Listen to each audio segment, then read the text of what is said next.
여러분 안녕하십니까? 라디오 오늘 강재입니다. 엑스파일.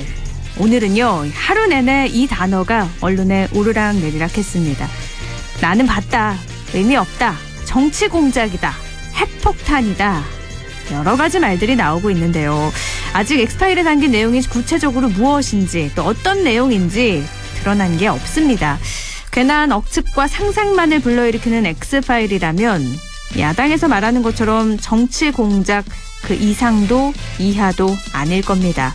일각에선 네거티브 공세에 대한 백신 효과를 볼 수 있을 거라며 윤석열 전 총장한테 꼭 악재가 되지만은 않을 거라는 분석도 나옵니다. 내년 대선의 시간이 다가올수록 여야 가리지 않고 이런 식의 공세가 오갈 가능성이 높은데요. 올바른 선택에 과연 도움이 될까요? 정말 의혹이 있다면 소문만 낼 게 아니라 명확하게 드러내고 제대로 된 검증 받아야겠습니다. 6월 21일 월요일 라디오 오늘 광고 듣고 시작합니다.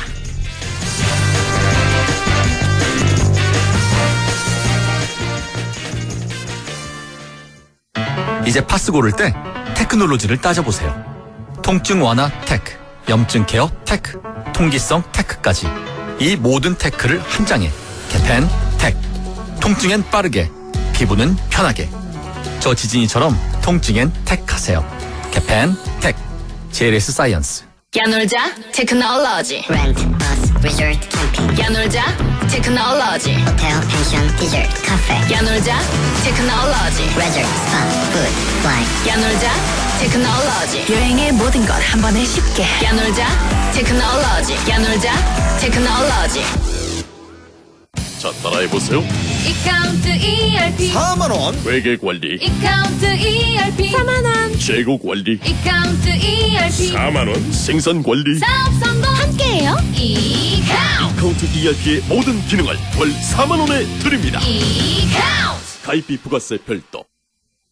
저 박세리가 함께하는 엔피플 홀인원 무제한 도전 나이샷. 월 2,000원으로 엔피플 가입하고 홀인원 인증하면 상금이 200만 원. 365일 무제한 도전이니까 저 박세리도 도전합니다. 리치 언니도 도전하신다고요? 엔피플 지금 다운받으세요. 차도르니 차돌 고소한 맛 좋아. 차도르니 차돌 매콤한 쫄면과 차도르니 차돌 조밥에 싸도 좋아. 점심엔 소불고기, 저녁엔 이차돌. 아는 맛이라서 더 맛있다. 차도르니 차돌. 온 가족 무좀 고민엔 티어실 원스. 아빠 무좀, 엄마 무좀, 아들 무좀, 따님 무좀. 티어실 원스. 할라버려 티나는 무좀, 티 안 나는 무좀. 무좀이 고민일 때 송가인이 추천하는 무좀약 할라버려 티어실 원스. 3일제약.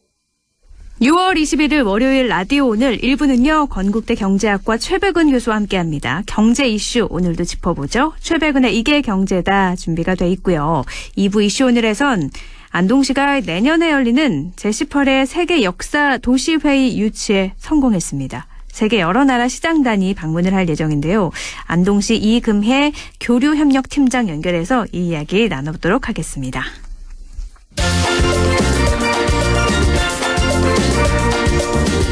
최백은의 이게 경제다. 경제 이야기 쉽고 명쾌하게 풀어보겠습니다. 건국대학교 최백은 교수와 함께합니다. 최백은 교수님 안녕하세요. 네, 안녕하세요. 네, 일본이 우리나라에 대한 이 수출 규제를 시작한 지 다음 달이면 꼭 2년이 되더라고요. 맞습니다. 네, 아직도 수출 규제를 풀지 않고 있다는 말이기도 한데 우리는 뭐 나름대로 화해 제스처를 좀 보여준 것 같은데요.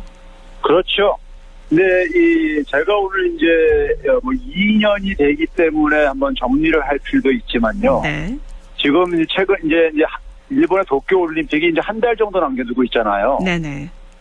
이거하고 밀접하게 관련돼 있습니다. 관련돼 있기 때문에 제가 이거를 좀 그 청취자들한테 좀 전달하고 싶어서. 올림픽하고 수출 규제하고 관련이 있다고요? 예, 이게 네. 다 맞물려 있습니다. 네. 일반인들은 이게 이제 그러니까 연결고리가 잘 안 보일 수 있겠는데요. 그렇죠. 제가 이제 먼저 말씀드리고 싶은 것은 아베 정권은요, 잃어버린 20년의 결과로 이 등장을 한 정권입니다. 그러니까 우리가 이제 91년도부터 일본의 자산시장이 붕괴가 일어나가지고 장기 불황이 왔잖아요. 네. 그래서 잃어버린 20년, 즉 뭐냐면 91년도의 GDP하고 2012년, 11년, 12년 GDP를 비교해 보게 되면은 더 낮아요. 네. 그러니까 20년 동안에 그러니까는 사실상 경제가 멈췄다는 얘기인 거죠. 그래서 네. 잃어버린 20년을 얘기를 한 건데요. 네. 그런데 그때 이제 경제가 그렇게 어려웠을 뿐만 아니라 2011년도에 후쿠시마 사태가 있었잖아요. 네네. 그래가지고 일본 사회가 그 당시에 2012년도에 굉장히 우울했었습니다. 분위기가요. 경제도 안 좋고 그다음에 원자로 사태도 터지고 이렇게 그러다 보니까요. 그런 상황 속에서 소위 이제 그러니까 좀 자민당 내에서도 좀 극우적인 색채가 강한 아베가 그러니까 다시 그러니까 2012년 총선에서 연말에 네. 이제 이겨가지고 다시 복귀를 하게 되잖아요. 네. 그래서 제가 이제 잃어버린 20년, 그러니까 2009년도에 민주당 정권이 들었었는데 민주당 정권이 금융위기 이후에 경제가 추락하는 것에서 굉장히 무능한 모습을 보여주다 보니까는 그 속에서 이제 그러니까는 아베가 내세운 정책들이 그러니까는 지지를 받으면서 이제 그러니까는 그 다시 복귀를 하게 된 건데요. 네. 그래서 제가 이제 잃어버린 20년에 그 아주 거칠게 표현하면 사생활로까지 제가 그렇게 표현을 하고 그러는데 네. 근데 이제 이 아베노믹스가 그러니까는 사실은 저는 이제 무슨 얘기 어떻게 비유하냐면 잘못 낀 첫 단추였다 이렇게 표현을 합니다. 아, 네. 우리가 왜죠? 이제 흔히 옷을 입을 때 첫 단추를 잘못 끼고서는 그걸 잘못 낀 줄 모르고 계속해서 그 다음 단추를 끼다 보면 다 어긋나가지고 맨 마지막에 가서 이제 알게 돼가지고 다시 다 풀르고 다시 끼는 경우들을 경험해 본 적이 있을 것 같은데요. 네. 이 아베노믹스는 아주 간단한 겁니다. 어떤 거냐면은 중앙은행인 일본은행이 대규모로 돈을 찍어내겠다 이겁니다. 대규모로 돈을 찍어내게 되면은 일본의 돈 가치가 떨어질 게 아니겠습니까요? 그렇죠. 실제로 돈의 가치가요. 아베가 집권하기 전에 1달러당 한 80엔 정도 됐었습니다. 네, 80엔이요. 네. 예. 근데 지금은 110엔 정도까지 일본의 엔화 가치가 그만큼 많이 떨어진 거죠. 30엔 정도요. 네. 30엔 떨어졌는데 정도라면 엄청난 거잖아요. 지금 그렇죠. 30%도 넘는. 네. 그렇죠. 그러면 이제 일본의 엔화 가치가 떨어지게 되면 수출을 그러니까 많이 늘어날 거라 이거예요. 네. 수출이 늘어나게 되면 기업들이 돈을 그만큼 많이 벌겠죠. 가격 경쟁력에서 이기니까 수출은 늘어나고 기업들은 그렇죠. 돈을 벌겠죠. 네. 예. 그러면 일본 기업들이 돈을 벌게 되면은 그 번 돈을 가지고 투자도 하고 고용도 증가시킬 거라 이거예요. 네. 그러면 고용이 증가하게 되면은 그만큼 노동력에 대한 수요가 증가하는 거니까 임금도 증가할 거고요. 네. 임금이 증가하면 사람들이 소비도 증가할 게 아니냐 이거죠. 이거 낙수 효과 생각하는 것 같은데요. 그렇죠. 근데 교수님께서 소비가, 낙수 효과는 없다라고 하셨잖아요. 근데 이건 낙수 효과 논리는 사실 전통적인 경제학에서 사실 많이 우리가 주장하는 네. 논리이기 때문에 네. 일반적으로 그런 주장을 많이 쓰고 또 일본의 자민당도 사실 낙수 효과를 지지하는 정권이다 보니까는 네. 그런 정책을 섰는데 그래서 소비가 증가하게 되면은 세금도 많이 걷어들일 게 아니겠습니까요? 그렇죠. 그래서 국가 채무도 일본이 국가 채무 비율이 굉장히 높은 나라인데 그것도 줄일 수가 있다. 뭐 이런 식의 얘기인데 이 얘기가 일반 국민이 들을 때면은 경제학을 잘 모르시는 분이 들을 때면 그럴듯해 보이잖아요. 네, 모든 이렇게 말씀하시는 게 다 그럴 듯해요. 돈 찍어내서 화폐 가치를 조금 낮추더라도 수출이 늘어나면 기업들이 살고 그러면 고용 시장도 좋아질 거고 그럼 나라가 살고 빚도 갚고 말이 되는데요. 네. 그렇죠. 그런데 이게 만약에 이 논리가 가능하다면요. 모든 나라가 경제가 어려운 나라들이 쉽게 얘기해서 중앙은행에서 돈을 찍어가지고 문제를 해결할 수 있다는 얘기인 거예요. 또 그렇게 되네요. 예. 네. 그런데 우리가 흔히 말해서 중앙은행에서 돈 찍어가지고 경제를 살린다는 얘기는 우리가 사실 상상할 수가 없는 거거든요. 네, 들어보질 못했죠. 네. 예. 근데 이게 무슨 얘기냐면 이게 어디서부터 이게 논리가 이게 안 맞는 얘기냐면요. 이 논리는 기본적으로 지속 불가능한 하나의 그 마약성 처방이었었던 겁니다. 아, 이 단기간에 잠깐 좋아 보이는 것 같은 마약성 그렇죠. 처방이요. 이게 네. 왜 그러냐면요. 우리가 그래서 일본이 자동차를 한 대당 그러니까 미국에다 4만 달러에 판다고 가정을 해보세요. 네. 그런데 1달러당 만약에 80엔이라고 한다면은 자동차 한 대를 팔을 때 일본 돈으로 80엔 곱하기 4만 해가지고 320만 엔이 들어오는 거잖아요. 네. 그런데 만약에 1달러당 100엔이 됐어요. 그러면 한 대를 4만 달러에 팔을 때 400만 엔이 들어오는 겁니다. 그렇죠. 네. 그러면 일본 기업은 80만 엔을 앉아서 그냥 돈을 버는 거예요. 환율이 변함으로써요. 네. 그러니까 돈을 벌었는데 문제는 뭐냐면은 자동차가 한 대가 팔리던 게 그러니까는 한 대가 수출되던 게 두 대, 세 대로 이렇게 증가하면 좋은데 자동차 수출 물량은 변화가 없는 거예요. 그냥 4만 달러니까요. 그러다 보니까는 수출 물량이 안 증가하니까 생산량을 늘릴 필요가 없잖아요. 네. 생산량을 늘릴 필요가 없으니까 설비 투자를 할 필요가 없잖아요. 투자를 늘릴 필요가 없잖아요. 그러네요. 그리고 고용도 할 필요가 없잖아요. 네. 그러니까 여기서부터 작동이 안 된 거예요. 아, 실제로 그래가지고 일본의 경제 지표들을 보게 되면은 엔화 기준으로는 수출액이 증가를 해요. 아까 네. 320만 원에서 400만 원으로 수출액이 80만 원이 증가한 거잖아요. 수출액이요. 네. 달러로는 4만 달러 변화가 없는 거잖아요. 네. 아, 그러네요. 그래서 달러 기준으로는 소득과 수출액이 안 증가해요. 아, 그러면 어떻게 보면 착시 효과네요. 그렇죠. 그래서 제가 이게 뭐냐면은 이게 그 마약성 어떻든 우리가 이제 중환자가 이제니까 고통스러워가지고 근본적인 치료보다는 진통제를 놔줘가지고 일단 견디게 하는 이런 게 근본적인 처방책은 아니잖아요. 네. 그런 것처럼 이제 그래서 제가 이게 그러니까는 지속 불가능한 그러니까 이게 이제 그러니까 마약성 처방이라고 한 이유는 뭐냐면요. 일본이 지난 30년 동안에 생산과 소비가 하나도 안 증가한다. 네. 변화가 없어요. 노동자들 임금은 평균적으로 오히려 감소하고요. 네. 평균적으로요. 오르는 게 아니라 감소하고, 네. 예, 감소했어요. 그런데 제가 이제 이게 잘못 낀 첫 번째 단추라고 하는 이유가 뭐냐면요. 예를 들면 2013년도에요. 일본은행이 돈을 얼마 찍어냈냐면요. 한 66조엔을 찍어냈습니다. 네. 이게 많은 건가요? 네. 우리나라 돈으로 하면 1엔이 한 10원 정도 되기 때문에요. 네. 여기다 10원 곱하게 되면 660조엔을 660조를 찍어냈다는 얘기예요. 네네. 우리나라 1년에 GDP가 한 2천조가 좀 안 됩니다. 네. 근데 그거에 한 3분의 1 이상을 그러니까 찍어낸 거예요. 네. 그런데 소득은 얼마가 증가했냐? 15조 엔뿐이 안 증가했습니다. 66조를 찍었는데 15조 엔이 늘었다고요. 예. 네. 그러니까 66조 엔을 찍어가지고 국민들한테 n분의 1로 나눠주게 되면 소득이 66조 엔이 증가하는 건데 그것보다도 4분의 1이 안 되게 하니까 증가한 거예요. 그러면 그게 왜 그러냐? 돈을 찍어가지고 은행한테 공급할 때 은행에 들어온 돈이 모든 국민이 이용을 한 게 아니라 소위 말해서 그 돈을 은행 돈을 이용할 수 있는 사람들이 그 돈을 이용을 해가지고 주식 투자라든가 이런 걸 한 거예요. 네. 근데 돈이 안 돈 거지요. 실물 경제는요. 네. 그래가지고 이게 이런 상황이 계속 돈 찍어내가지고 이렇게 하는데 이게 2018년이 되게 되면요. 31조 엔을 찍어냅니다. 네. 그런데 소득은 2조 7천억 엔이 감소를 해요. 오히려 감소해요. 네. 예. 그러니까 뭐냐면 이 아베노미스가 그러니까는 더 이상 그러니까 돈 찍어내서도 소득이 안 증가하는 상황에 직면하게 된 거예요. 그나마 66조엔을 찍어냈을 때 15조 그래도 늘긴 했는데 날이 갈수록 해가 거듭할수록 물론 찍어내는 돈은 줄어들었지만 소득은 확 더 주는 거군요. 예. 그래서 2018년도 상황이 굉장히 그러니까는 일본 정부가 당황을 하게 합니다. 네. 안 그러겠습니까요? 이 아베노믹스에다가 승부를 걸고 해왔는데 국민들을 2017년까지는 그럼 조금 늘었나요? 그러니까 이게 계속 줄어들어 왔어요. 그 전에도 그러니까 2013년도에 15조 한 3천억 엔 나왔다가 네. 그 2016년도에 한 5조 7천억 엔까지 줄어들었다가 네. 2018년도 마이너스까지 이게 떨어진 거예요. 네. 그러면 이런 상황 속에서 이제 그러니까는 당혹스러울 게 아니겠습니까요? 그렇죠. 그렇죠? 수사는 이걸 마지막 수사로 동원하고 있는 건데. 네. 근데 2018년도에 무슨 일이 있었습니까요? 우리 2018년 10월 30일 날에요. 대법원 전원합의체에서 일본에 의해서 강제징용 피해자들에 대해서 손해배상하라고 판결이 납니다. 네. 2018년 그게 10월 30일에 일어났던 일이에요. 네. 그거 판결 나고 나서 일본 정부가 외교적으로 계속해서 우리 정부에다가 그거 다시 원상복귀시키라. 네. 이렇게 압력을 놓았었죠. 네. 하다가 근데 우리 정부가 대법원에다가 이걸 개입할 수도 없는 거잖아요. 판결을요. 그렇죠. 그래서 그런 상황이 질질 끌다가 아베 정부가 그 다음에 7월 달에 경제 도발을 한 거예요.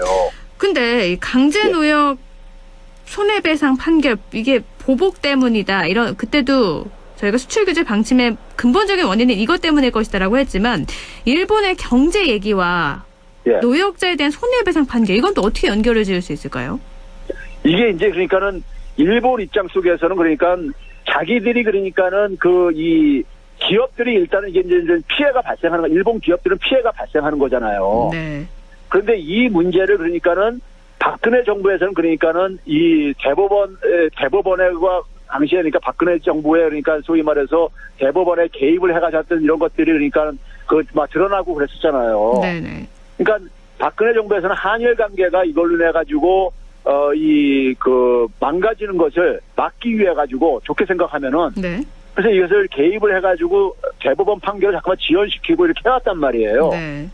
근데 그거를 문재인 정부에서는 어쨌든 간에 사법부 독립 때문에 이거를 그냥 놔뒀던 거죠. 그래서 대법원에서 그러니까 이게 판결이 이렇게 나온 거예요. 네. 나왔는데 이게 그러면 전쟁 범죄와 관련된 거기 때문에 이게 그러니까 당연히 개인 손해배상은 그러니까는 시효가 만료가 안 됐다 해가지고 한일 회담 때 한일 수교 때 그러니까는 하여튼 무슨 국가 간의 저가만 보상이 끝난 거고 개인들 간의 이런 배상은 그러니까는 거기에 해당되지 않다 해가지고 이게 판결이 나왔던 거 아닙니까요? 그랬던 거죠. 최근에 이게 뒤집히긴 했지만 2018년 그렇죠. 당시에는 그랬죠. 네. 예, 최근에도 그러니까 일부 판결에서는 다시 또 그러니까 이것을 또 뒤집는 얘기가 또 나왔죠. 네네.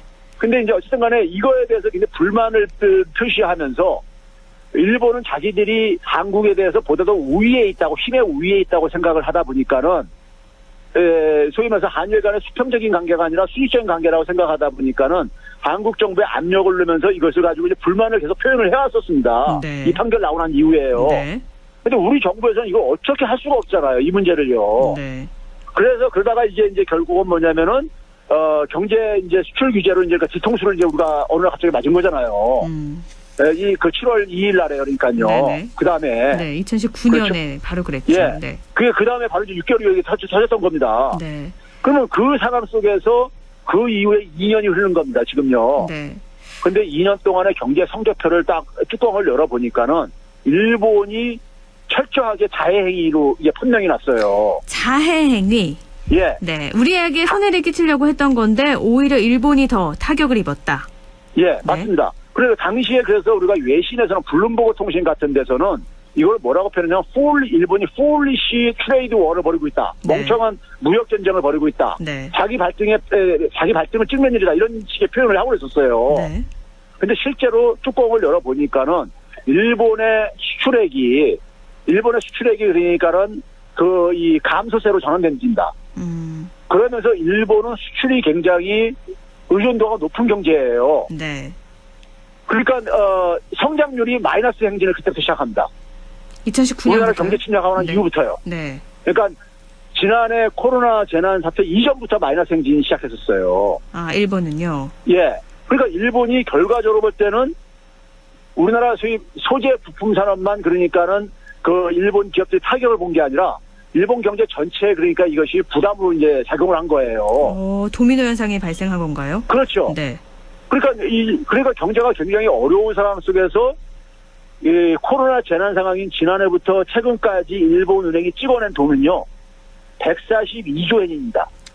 142조 엔이면 우리나라 돈으로 1,400 그러니까 한 1,410조 원 정도 된다는 얘기예요. 네네. 그렇죠? 그런데 소득은 뭐냐면 12조 엔이 줄어들었어요. 142조나 찍었는데 소득은 네. 오히려 줄었어요. 네. 12조 엔이요. 네. 그러니까 2018년 줄어든 것보다 더 줄어든 거죠. 그렇죠. 더 많이 찍었는데요. 그러니까 이게 아베노미스가 사실상 파산이 된 거예요. 네. 돈을 찍어내도 소득이 안 증가하는 오히려 후퇴가 되는 이런 상황이 된 거예요. 근데 교수님께서 일본은 경제가 이렇게 나빠졌는데 일본 수출 규제 2년 땡큐 아베 이런 말씀을 하셨어요. 일본이 수출이 규제를 해서 2년이 지나서 일본 수출이 안 좋아졌는데 땡큐라고 말을 한 건 우리 경제에는 도움이 됐다는 말씀이신 거죠?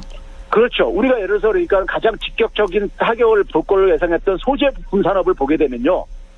소재 부품 산업을 보게 되면은 우리가 그러니까는 이 일본이 수출을 안 함으로써 우리가 타격을 보기보다는 우리는 되게 그걸 자립화를 하거나 아니면은 그다음에 다른 나라로 그러니까 유럽이나 미국으로 이제 그러니까 옮김으로써 그러니까 소재 부품 수입액이요. 일본에 대한 의존도가 그러니까 2018년도에 같은 경우에는 한 137억 달러 정도 됐었어요. 네. 근데 2020년 지난해는 114억 달러가 줄어들었어요. 그러니까 당시에 7.7%였는데 6.8% 줄어들었습니다. 네. 사실 한국 수출 규제 처음 딱 nak혔을 때 일본의 의존도가 일본에서의 강점인 소재 부품 90% 의존하던 것들이 막히니까 총수들이 일본까지 가면서 문제 해결 위해서 움직이고 그랬었거든요. 근데 이게 그렇죠. 오히려 어떻게 보면은 일본의 의존도를 줄이고 다른 쪽에 출구를 마련한 기회가 된 거네요. 그렇죠. 이게 제가 그 당시에 이건 시간이 가면 갈수록 초창기에는 우리가 좀 이제 그러니까는 힘들지 모르겠지만 시간이 가면 갈수록 일본의 피해가 눈덩이처럼 커질 거다. 제가 그런 얘기를 한 이유가 있는데요. 네. 저는 산업 정책을 오랫동안 연구한 사람이라서 산업에 대한 이해를 가지고 제가 하는 얘기인데요. 네. 선진국가의 산업은요, 어떤 특징을 갖고 있냐면은, 만약에 우리가 예를 들어서 자동차를 하게 되면요, 자동차에 필요로 하는 부품 소재도 있고, 자동차를 완성차로 만드는 이런 제조 기술도 필요하고, 네. 전체 과정이 있잖아요. 네. 많은 복잡한 과정이. 네. 선진국은 그걸 처음부터 끝에까지 다 할 수 있는 나라입니다.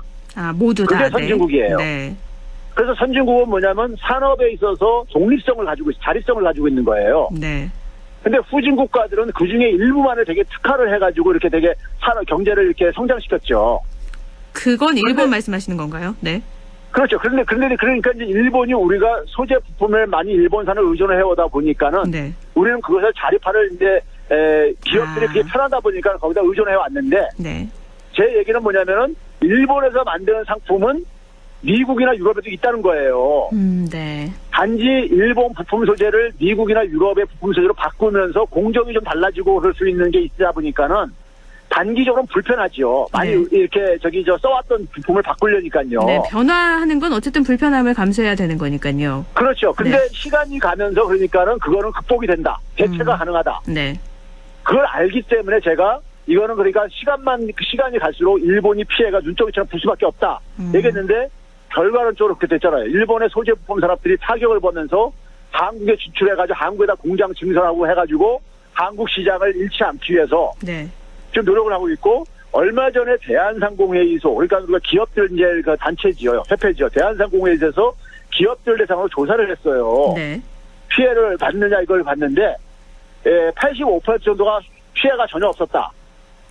있었다는 기업이 한 16% 나왔는데 일본 수출 규제 피해가 없었다는 응답이 그렇게 높았다고요? 예. 네. 이건 대한상공회의소 보도 자료에 나와 있습니다. 네.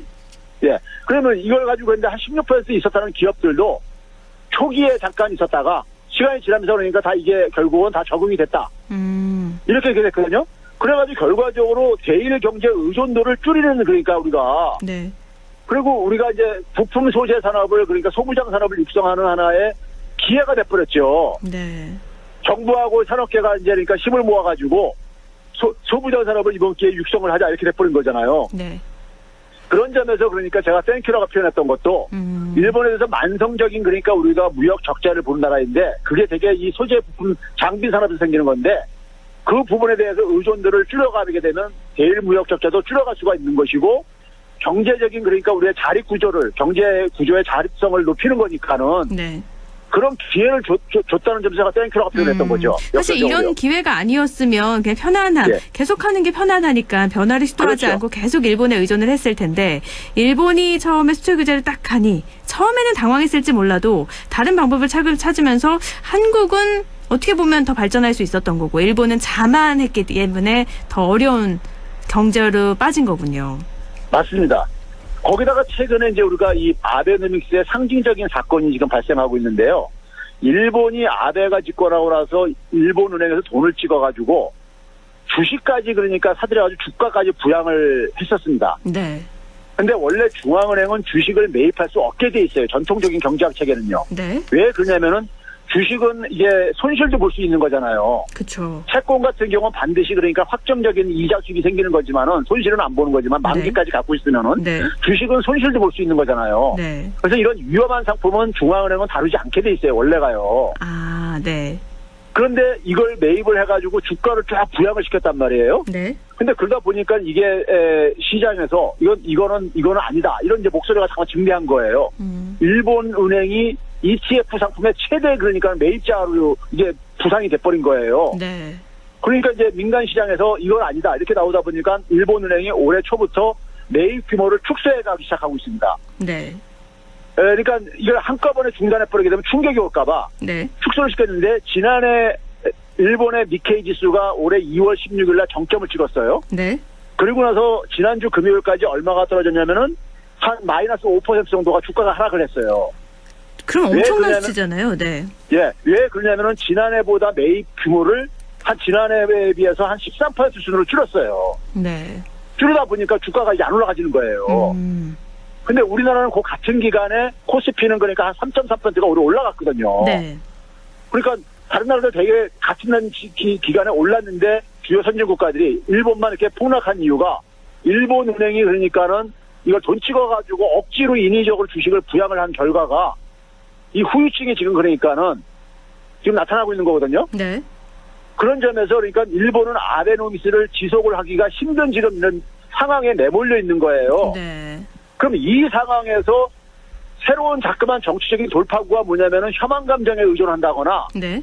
아니면은 뭐냐면은 이 일본 동경 올림픽을 통해서 새로운 부흥을 국민들이 지금 일본 같은 경우 보게 되면 20대는 굉장히 체념의 문화가 이렇게 확산된 상황이지만은 이 코로나 재난 이후에 전체 국민으로 이렇게 확산돼가는 이런 조짐이 있어요. 네. 체념 분위기가. 그러니까 일본이 64년도 동경 올림픽 때 그 성공적으로 해가지고 당시에 일본의 경제는 막 일본식 표현으로 우길승천할 때였었는데 네.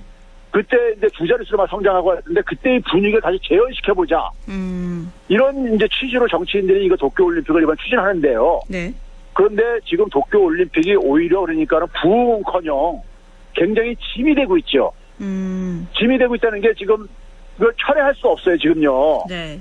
왜냐면 IOC하고 계약상 이게 철회하려면 굉장히 그러니까 아주 특별한 상황 아닌 이상에는 IOC가 동의 안 해주면 이거 철회할 수가 없게 돼 있습니다. 네.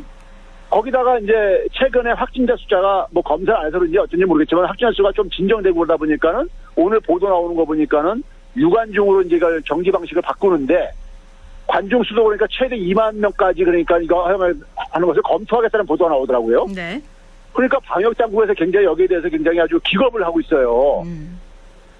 세계보건기구는 WHO에서 뭐냐면은 지금 우리가 전 세계 지금 그러니까 이 백신 접종이 확산돼 가면서 좀 진정 국면에 가던 것이 최근에 델타 변이 바이러스가 확산되면서요. 네. 지금 굉장히 긴장감이 다시 고조되고 있잖아요. 그렇죠. 그 WHO에서 뭐라고 경고를 했냐면은 일본에 대해서 일본이 델타 변이 바이러스의 이 진앙지가 될 수 있다.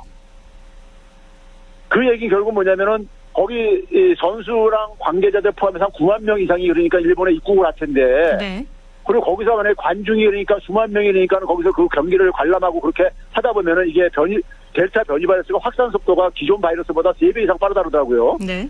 그럼 이게 이제 급속도로 만약에 확산시키게 돼가지고 그 외국에서 들어온 사람들까지 만약에 이게 전염이 돼가지고 자기 나라로 돌아가게 되면은 이게 전 세계에 그러니까 확산시킬 수가 있다는 거예요. 네. 그러니까 지금 뭐냐면은 과거에 64년도에는 그러니까는 모든 일본의 전체 사회가 으쌰으쌰 하면서 올림픽을 막 반기면서 했는데 지금은 일본 국민들이 굉장히 부담스러워하는 이런 이제 지금 이게 대상이 돼버린 거잖아요. 네. 그런데 경제는 어려워지니 일본에서는 올림픽을 포기할 수 없는 상황이고. 그렇죠. 지금 이번에 유관중으로 하는 네. 이유도 관중 유치를 안 하게 되면은 그 표값을 그 표를 구입한 사람한테 다 표값을 돌려줘야 된다는 거예요. 네. 그게 한 9천억 원 정도 좀 넘는데 네. 그 돈 아끼려고 지금 이러고 있다는 거잖아요. 네. 그러면 이런 상황 속에서 그러니까 지금 이 델타 변이 바이러스가 이렇게 확산된 상황 속에서 관광이 이게 되겠습니까? 외국인들을 이걸 입국시킬 수가 있겠습니까? 아니면 오히려 괜히 이게 진앙지가 돼가지고 국제사회에 오히려 그러니까는 일본이 소위 말해서 민폐 국가로 잘못하면은 이렇게 오히려 그러니까는 이게 만약에 이걸 계기로 해서 확산이 굉장히 만약에 된다면은요. 네. 그러면 이제 오히려 일본은 그러니까는 국제사회 속에서 눈총을 받을 수 있는 거죠. 네. 이번에 G7 정상회담에서도 보게 되면 한국은 미국과 유럽 국가들이 파트너로 그러니까는 많은 정상회담을 이렇게 요청을 했지만은 일본에 대해서는 그런 게 없는 게 일본에 대해서는 그러니까 별로 그러니까 필요성을 지금 못 느끼고 있는 거예요. 많은 국가들이요. 네. 근데 거기다가 그냥 부담까지 주고 있어요. 그러면 일본에 대한 국가 이미지는 굉장히 더 나빠질 수가 있는 거죠. 네. 그런 점에서 이게 저는 뭐냐면 세 번째 잘못된 단추로 이게 이어지고 있는 거다. 그래서 네. 첫 번째 그러니까 잘못된 단추인 아베노미스를 말도 안 되는 경제 정책을 쓰다 보니까는 네. 두 번째 단추로 그러니까는 한국을 그러니까 불필요하게 경제 도발을 하게 되는 결과로 이어지게 되고 네. 그게 자해행위가 돼버렸고 네. 세 번째는 그걸 돌파하기 위해서 지금 그러니까는 도쿄올림픽을 유치했는데 여기에 코로나 재난이 이게 터지면서 오히려 이게 그러니까 부담으로 작용하고 있는 이런 지금 연쇄고리로 지금 그러니까 소위 말해서 잘못 낀 첫 단추에 전 늪에 빠져들어가고 있다. 어떻게 보면 아베노믹스 정책과 또 화이트리스트 제외, 도쿄올림픽 다 각각 다른 분야 같은데 말씀 들어보니까 정말 다 연결이 돼 있고요. 미국 지금 일본의 경제가 이렇게 해도 괜찮을까 우려되는 상황인데 일단 뭐 도쿄올림픽은 지금 상황으로 봤을 때는 계속 강행이 될 걸로 보이니까요. 일본은 이거 포기할 수가 없죠. 네. 포기했다가는 지금 내년 2월달에 베이징 올림픽이 있는데 네. 포기하게 되면 일본의 그 위신이 뭐가 되겠습니까? 경제적 손실도 어마어마하고요. 그렇죠. 네. 알겠습니다. 그러니까 오늘 진퇴양난에 빠져가지고 이러지도 네. 못하고 저러지도 못하는. 오늘은 이게 지금 국가적인 축제가 돼야 되는데 오히려 그러니까 굉장히 부담이 돼버리는 전락해버린 이런 상황에 내몰렸다는 얘기죠. 네. 오늘 이렇게 일본 지난 2년간 수출 규제에 대해서 알아보려고 했는데 아베노믹스부터 최근 올림픽까지 쫙 훑어보는 그런 시간이 됐던 것 같습니다. 오늘은 여기까지 듣도록 하죠. 말씀 고맙습니다. 네, 감사합니다. 네, 최백은의 이길경제다 건국대학교 경제학과 최백은 교수였습니다. 라디오 오늘 1부 여기까지고요. 광고 듣고 2부에서 뵙겠습니다.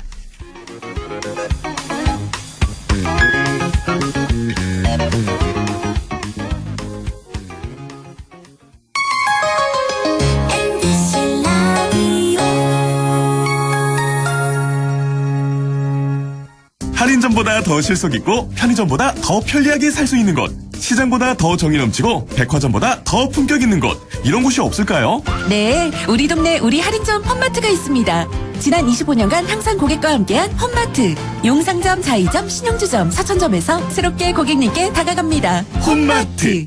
가구 살 땐 꼭 한번 가보자. 안동 명품 가구 백화점. 흑표 흑침대, 양성국 갤러리, 금성침대, 한국 가죽 소파, 장수돌 침대. 다양한 브랜드 가구를 한 곳에서 쇼핑할 수 있는 대형 가구 전시장. 안동 명품 가구 백화점. 어떡해. 그 소식 들었어?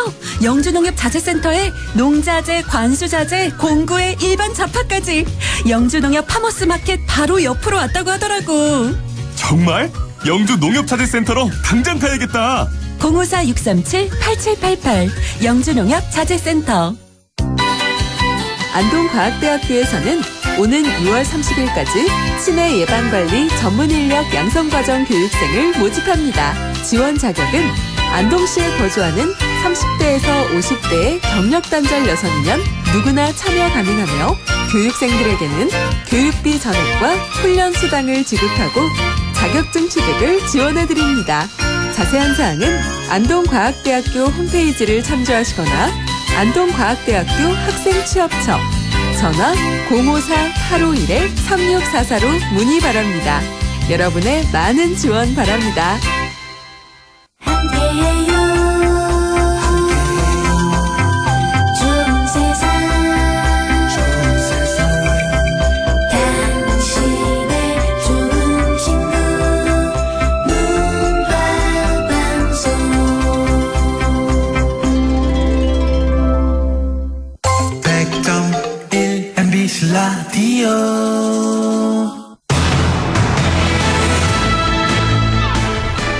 라디오 오늘 2부 순서 이슈 오늘입니다.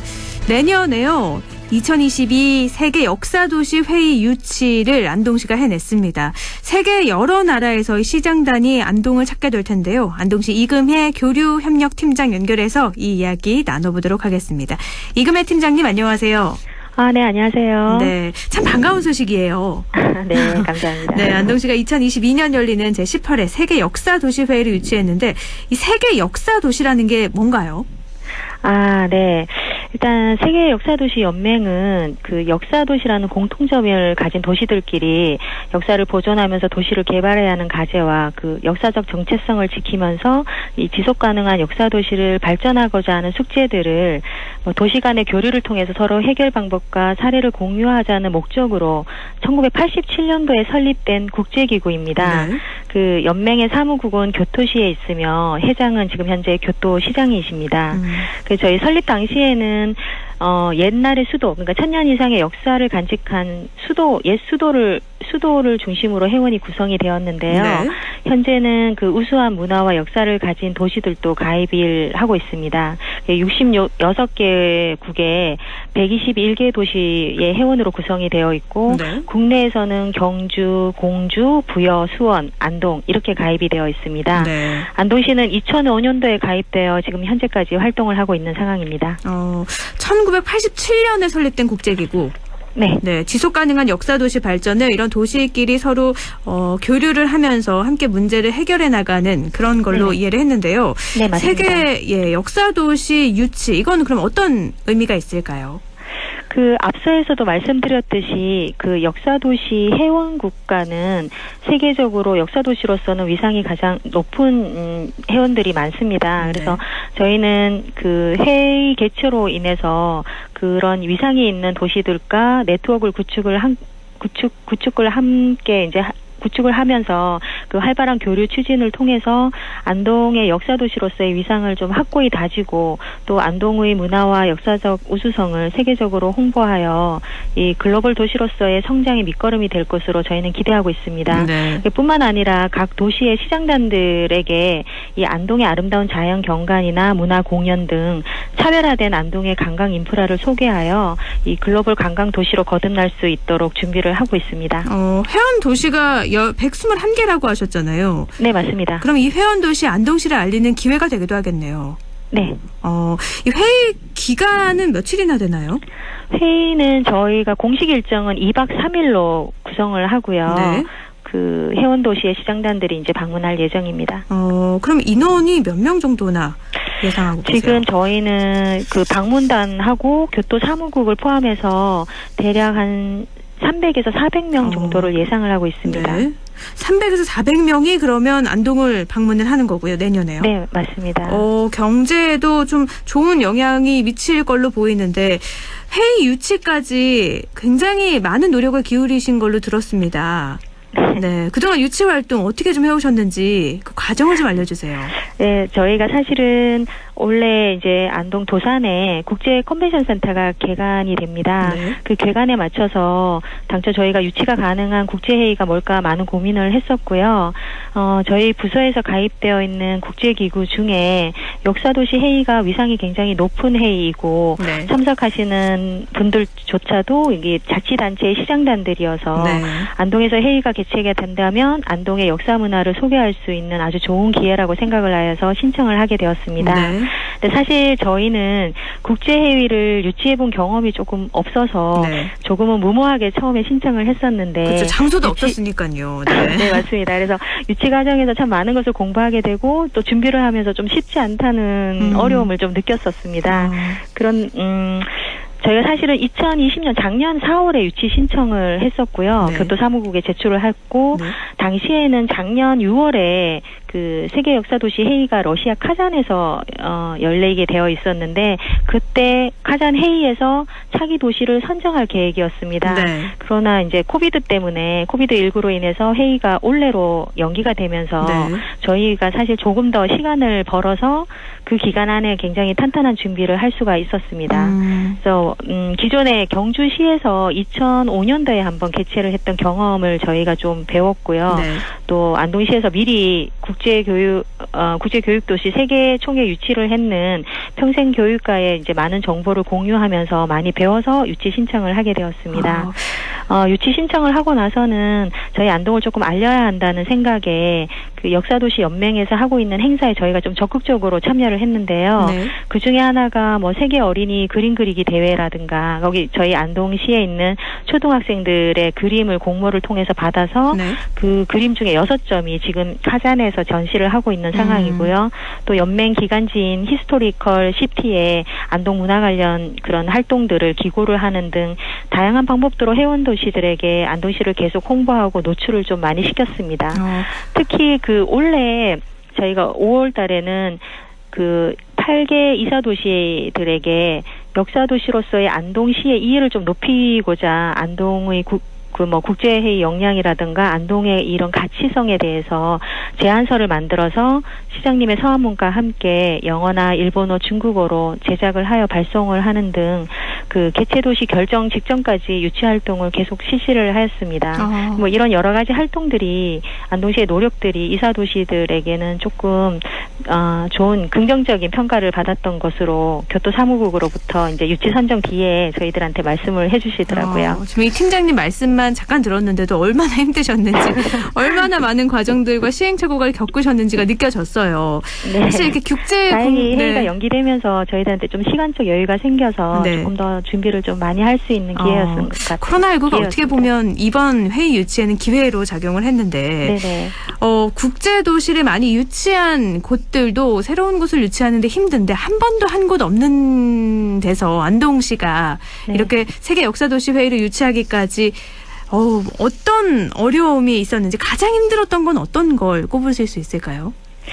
사실은 이 회의 자체는 인프라가 굉장히 잘 돼 있는 인구가 50만 이상이며 이제 세계적으로 조금 명성이 있는 도시와 또 뭐 이렇게 마이스 인프라가 굉장히 잘 갖춘 도시에서 개최를 하였어요. 여태까지 개최된 도시들이요. 네. 그래서 안동이라는 곳은 교통 인프라도 인천공항에서 안동까지 오는 교통 인프라도 굉장히 안 좋은 편이고 또 숙박이나 이런 부분도 사실은 마이스 산업을 하기에는 조금 불리한 입장의 그런 인프라를 가지고 있었지만 저희 안동시는 그런 부분 부족한 부분은 어쩔 수 없는 상황이고 대신 저희가 가지고 있는 문화 역사적인 강점을 이사도 도시들에게 잘 전달할 수 있는 이런 부분에 조금 더 많이 신경을 썼습니다. 그래서 약간 인프라적인 부족한 점은 세계 유산 투어나 뭐 한복 패션쇼 뭐 아니면 뭐 안동 문화 공연 등 그 저희가 가지고 있는 자원들을 부대 행사로 많이 보완을 하였고요.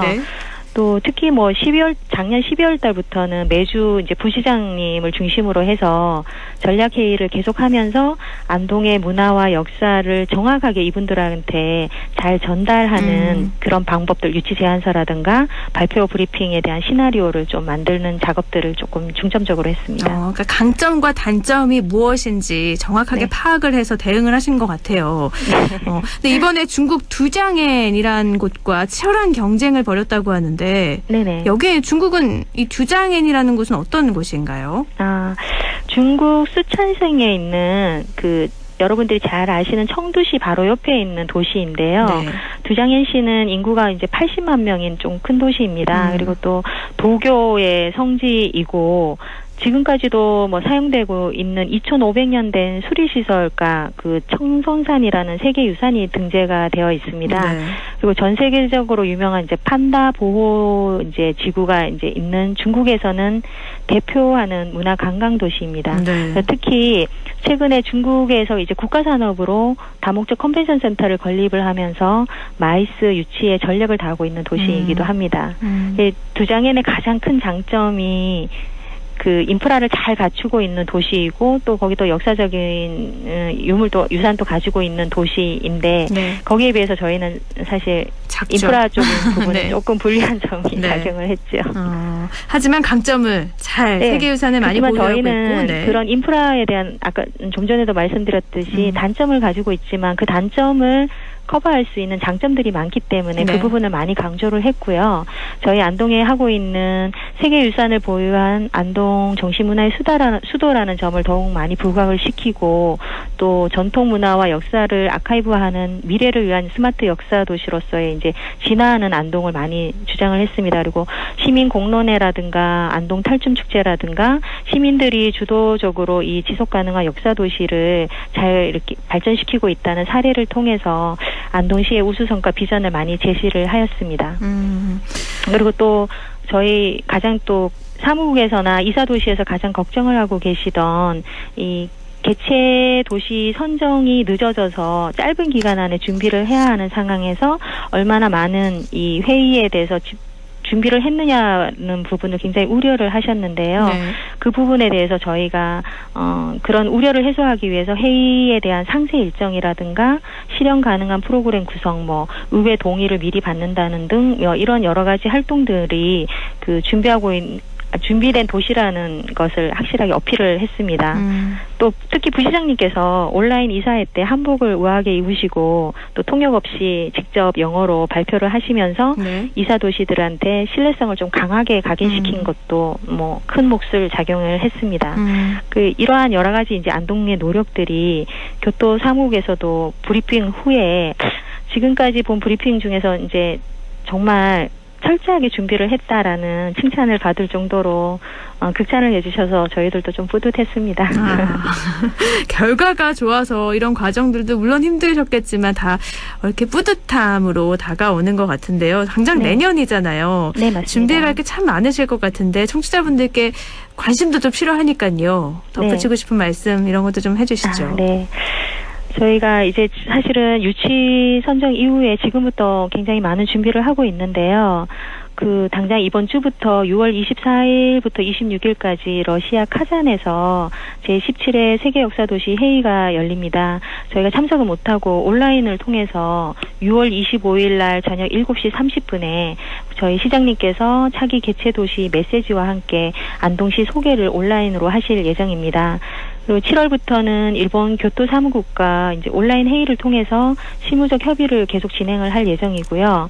코비드19 상황에 따라 일정이 조금 변경될 수는 있으나 교토 사무국에서는 사전 답사 겸 저희들하고 협의를 위해서 안동을 방문하실 예정입니다. 그 내부적으로는 안동시 추진위원회를 구성을 하여 국내 해외원 도시라든가 경상북도 한국관광공사 등 저희 관련 기관과 협의를 시작할 예정입니다. 네, 이렇게 큰 회의를 안동시에서 유치하니까요. 또 시민분들도 도민분들도 많이 관심 가져주시면 좋을 것 같아요. 네, 오늘 말씀 여기까지 듣죠. 고맙습니다. 네, 감사합니다. 네, 안동시 이금혜 교류협력팀장이었습니다.